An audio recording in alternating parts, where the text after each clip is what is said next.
বিসমিল্লাহির রহমানির রহিম। 12 নং ওয়ার্ডবাসী, মেহেরপুর থানা, ঢাকা মহানগর উত্তর, সমগ্র বাংলাদেশ এবং দেশের বাইরে যারা আছেন সবাইকে আমার সালাম ও শুভেচ্ছা। প্রথমে আমি আমার পরিচয় দিচ্ছি। আমি বাংলাদেশ জাতীয়তাবাদী দল বিএনপির 12 নং ওয়ার্ড, মেহেরপুর থানা, ঢাকা মহানগর উত্তরের সিনিয়র যুগ্ম সাধারণ সম্পাদক। আমি আপনাদের কাছে হাত জোড় অনুরোধ করে বলবো, আপনারা আমার দু চারটা কথা একটু মনোযোগ দিয়ে শুনবেন এবং আমার ভিডিওটা পুরো দেখবেন এবং সবাই মন্তব্য করবেন, কমেন্টসে লিখবেন। তাহলে আমারও অনেক কিছু শেখার আছে, আমি শিখতে পারবো, বুঝতে পারবো। প্রথমত ডক্টর ইউনূস সাহেবকে বলবো, উনি শুরুতেই ভুল করে গেছেন। ভুলটা হলো, যখন উনি দায়িত্ব বুঝে নিলেন, বাংলাদেশের অন্তর্বর্তীকালীন সরকারের প্রধান হলেন, তখন উনি একটা কাজ করাই দেশ ও জাতি ও জনগণের জন্য ভালো হতো, উপকার হতো। আজকে দেশের এই পরিবেশ হতো না। প্রথমত উনি আমার দৃষ্টিতে যে ভুলটা করলেন, যখন উনি দায়িত্ব বুঝে নিলেন, তখন এই যে ছাত্রদের 27টা ছেলে, এদেরকে ডাকতেন যে তোমরা একটা জায়গা পছন্দ করো, সোহরাওয়ার্দী উদ্যান, পল্টন, গোলারটেক মাঠ,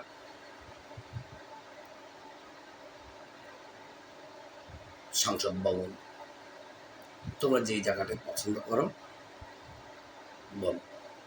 তখন হয়তো তারা একটা জায়গা পছন্দ করতেন। ডক্টর ইউনূস সাহেব সেখানে একটা সংবর্ধনার জমায়েত সৃষ্টি করতেন। সেখানে দেশের গুণীজন, রাজনীতিবিদ, সাধারণ জনগণ সবাই উপস্থিত থাকতেন। এই ছাত্রদেরকে বলা উচিত ছিল, তোমাদেরকে আমি একটা সংবর্ধনা দেব। তখন উনি ওদেরকে নিয়ে যেই জায়গাটা পছন্দ করতেন সেই জায়গায় একটা স্টেজ করতেন। এই 7টা-8টা ছেলেকে 2 ভরি ওজনের 8টা গোল্ড মেডেল বানাতেন। 7 জন হোক, 8 জন হোক, ওদেরকে মালা পরায় দিতেন, দিয়ে বলতেন, তোমরা দেশের জন্য পরিশ্রম করেছ, দেশ তোমাদেরকে সারা জীবন স্মৃতি হিসাবে স্মরণ করবে এবং তোমাদেরকে এই জাতি সম্মান করবে, সারা জীবন মনে রাখবে। তখন তাদেরকে গোল্ড মেডেল পরিয়ে দিয়ে, ফুলের মালা পরিয়ে দিয়ে, ওদের হাতে একটা কলম আর একটা খাতা দিয়ে বলতেন, তোমরা ভার্সিটিতে ফেরত যাও, কলেজে ফেরত যাও, এবার তোমরা লেখাপড়া করো। আমার দৃষ্টিতে ডক্টর ইউনূস সাহেবের এটাই করা উচিত ছিল। ওনার উচিত ছিল না এই ছেলেদের থেকে উপদেষ্টা মণ্ডলীতে নিয়ে আসা। আজকে সর্বদিকেই সমস্যা। এই সমস্যা সৃষ্টিকারীকে এই সামান্য কয়েকটা ছাত্র। আমি স্পষ্ট অক্ষরে বলতে চাই, এই ছাত্রদের আমি দেখেছি, আমি গিয়েছিলাম জাহাঙ্গীরনগর বিশ্ববিদ্যালয়ের ওখানে গিয়ে দেখলাম রাস্তা ছেলেরা বসে আছে, ডান দিকের গাড়িও বন্ধ করে রাখছে, বাম দিকের গাড়িও তারা বন্ধ করে রেখেছে। আর বিএনপি সহ অন্যান্য রাজনৈতিক দল বিগত 17 বছর আন্দোলন করেছে। এই ফ্যাসিবাদী সরকার কি করলেন? নির্দেশ দিলেন পুলিশকে, তা ছাত্রলীগকে গুলি করো, মানুষ হত্যা করো, আতঙ্ক সৃষ্টি করো, এতে সবাই দূরে সরে যাবে, কেউ রাস্তায় থাকবে না, কেউ আন্দোলন করবে না। বিএনপির মহাসচিব, বিরোধী দলীয় এত বড় একটা রাজনৈতিক সংগঠনের মহাসচিব, সে তাকেও মাসকে মাস জেলে আটক রেখেছেন। কারণ সে ছিল রাক্ষসী, রক্ত পিপাসু। তার কথা ছিল যেভাবে হোক আমাকে ক্ষমতা থাকতে হবে। আওয়ামী লীগ যতবারই ক্ষমতায় এসেছেন, মানুষের রক্তের উপরে পাড়া দিয়ে ক্ষমতা এসেছে। জনগণ তাদেরকে নির্বাচিত করেননি, তারা বিনা ভোটের এমপি ছিলেন, গায়ের জোরে ক্ষমতা বসেছিলেন। আর এই 6-7টা ছেলে কিসের আন্দোলন করলো? কোটা ভিত্তিক আন্দোলন করলো। তারা কি বলল? কোটা মুক্ত করতে হবে,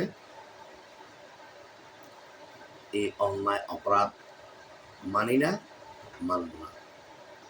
শেখ হাসিনা গদি স্যার, গদিকৃত বাপ দাদা। এই সামান্য কথায় যদি সরকার পতন হতো, তাহলে অনেক আগেই সরকার পতন হয়ে যেত। এই 7-8টা ছেলের এই কথায় সরকার পতন হয়নি।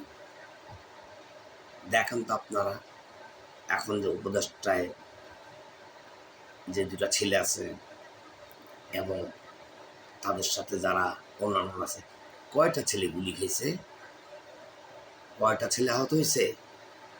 ওরা তো লুকিয়ে ছিল। যাক, পরবর্তী তোরা লাইমলাইটে কি করে আসলো? ডিবির হারুন ওদেরকে মারলো, সাংবাদিক সম্মেলন বললো যে আমরা সব কিছু প্রত্যাহার করে দিয়েছি। এরপরেই এই বিএনপি তুলে ধরলেন সর্বপ্রথম, এটা সত্য নয়, এটা জাতিকে বোকা বানানো। তখন বিএনপির সিনিয়র নেতৃবৃন্দরা বললেন ওদেরকে মুক্তি দিতে হবে। ওদেরকে মুক্তি দিল। ওরা বাইরে এসে সত্য কথা বলল যে আমাদেরকে মেরে এইভাবে সাংবাদিক সম্মেলন করাইলো, আমরা যেন বলি এগুলো কোনো কিছু না, আমরা সব কিছু প্রত্যাহার করেছি। বিএনপি সর্বপ্রথম এটা উদ্ঘাটন করেন। তাহলে এখন এই সমস্ত ছোট ছোট ছেলেরা এরা যেভাবে কথা বলে,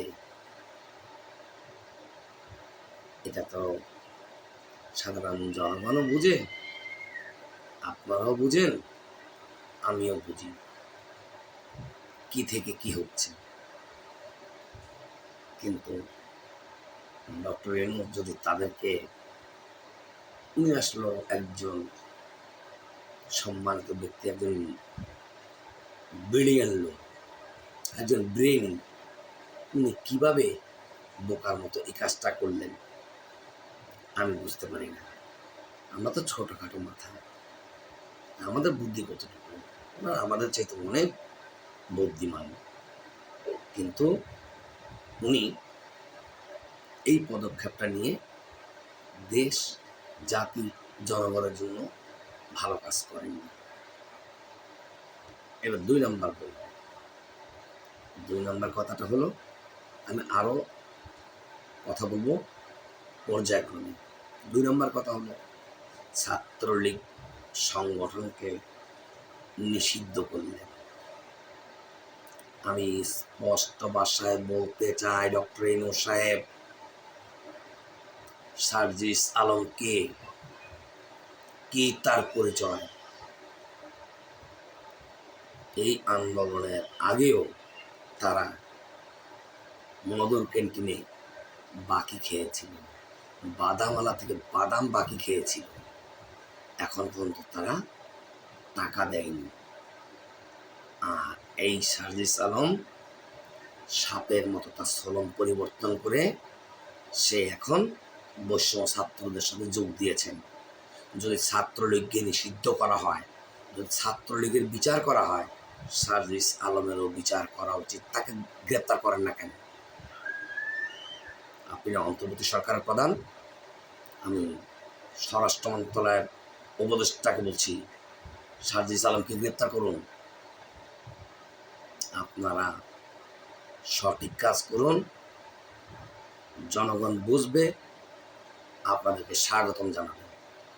এমন কোনো কাজ করবেন না যাতে জনগণ আপনাদের বিপক্ষে চলে যায়, আপনাদেরকে অসম্মান করে। আমি আশা করব যে সম্মান নিয়ে অন্তর্বর্তী সরকারের উপদেষ্টা যারা যারা দায়িত্ব পেয়েছেন, তারা তাদের নিজস্ব সম্মানের চিন্তা করবেন। যেভাবে দায়িত্ব পেয়েছেন, অতি তাড়াতাড়ি ডিসেম্বরের মধ্যে নির্বাচন দিয়ে যারা নির্বাচিত হবে, সে যেই দলই হোক, যারাই হোক, তাদের কাছে ক্ষমতা হস্তান্তর করে দিয়ে আপনারা ফুলের মালা নিয়ে বিদায় নেবেন। এটাই আমাদের আশা। আমরা দেশে শান্তি চাই, দেশের জনগণ শান্তি চায়, দেশের জনগণ অশান্তি চায় না। সবাই সুস্থভাবে বেঁচে থাকতে চায়, সবার মা বাবা ভাই বোন স্ত্রী সন্তান পরিজন সবাই আছে, সবাইকে নিয়ে সবাই সুখে শান্তিতে বসবাস করতে চায়। আমি আশা করব ডক্টর ইউনূস সাহেব, আপনি একজন সম্মানী ব্যক্তি, নোবেল বিজয়ী, আপনি সবার কাছে সম্মানের। যেভাবে আপনি ক্ষমতায় বসছেন, আপনি ডিসেম্বরের মধ্যে নির্বাচন দিয়ে ক্ষমতা হস্তান্তর করে হাসি মুখে বিদায় নেবেন আপনি আপনার সম্মান নিয়ে। আর আপনিও যদি চিন্তা করেন যে আমি 4 বছর 5 বছর ক্ষমতা থাকব, তাহলে আপনিও তাদের সাথে আপনার মধ্যে ডিফারেন্সটা কোথায়? কোনো ডিফারেন্স নেই। ওরা জোর করে ক্ষমতা ধরে রেখেছে, আর আপনি এই দেশের সাধারণ জনগণ আপনাকে ক্ষমতা বসালো, আপনিও তাদের মতো হবেন না। আশা করি আপনি আপনার সম্মান নিয়ে বিদায় হবেন এবং জাঁকজমক অনুষ্ঠান করে আপনাকে বিদায় সংবর্ধনা জানাবে এদেশের জনগণ।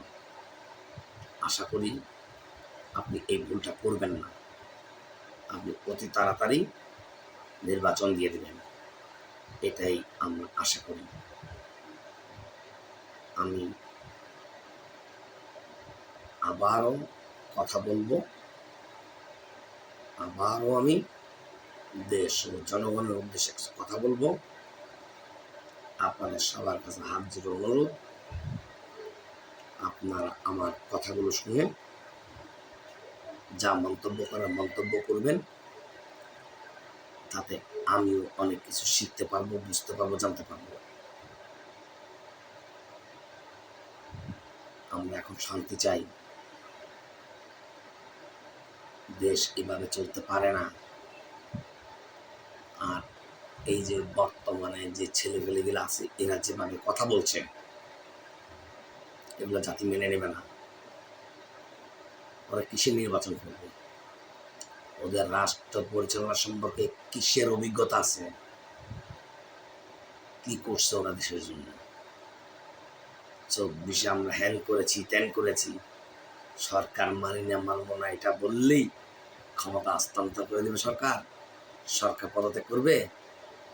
এগুলো হলো এই ছেলেদের কথা, যেমন ওরা বোকার স্বর্গে বসবাস করে। আমি ওদেরকে সতর্ক করে বলে দিতে চাই, এমন কোনো কাজ করবে না। এদেশের জনগণ তোমাদেরকে ওই শেখ হাসিনার মতো বাংলাদেশ থেকে বিতাড়িত করে দেয়, তোমরা পালাবার সুযোগ পাবে না। তোমরা যতটুকু মানুষ ততটুকু কথা বলো। তোমরা তারেক রহমানের সম্বন্ধে, খালেদা জিয়ার সম্বন্ধে তোমরা মন্তব্য করো। তোমাদের বয়স কত? কি শিখেছো তোমরা? সংগ্রাম দেখেছো? যুদ্ধ দেখেছো? কিছুই দেখোনি। তোমরা কোথায় ছিলে? কি তোমাদের পরিচয়? সবাই জানে। আজ তোমরা বড় বড় কথা বলো, কিসের বলে? কার ইন্ধনে? এই দেশের মানুষ এখন সব বুঝে। অতএব তোমরা বেবাস ভাষায় কথা বলা বন্ধ করো। দেশে অস্থিতিশীলতা তৈরি করার চেষ্টা করবে না। এই দেশের জনগণ তোমাদের কাউকে ছেড়ে দেবে না। আমি আবারও আসবো, আমি আবারও বলবো, ধন্যবাদ সবাইকে। সবাই ভালো থাকবেন। আসসালামু আলাইকুম ওয়া রাহমাতুল্লাহি ওয়া বারাকাতুহু।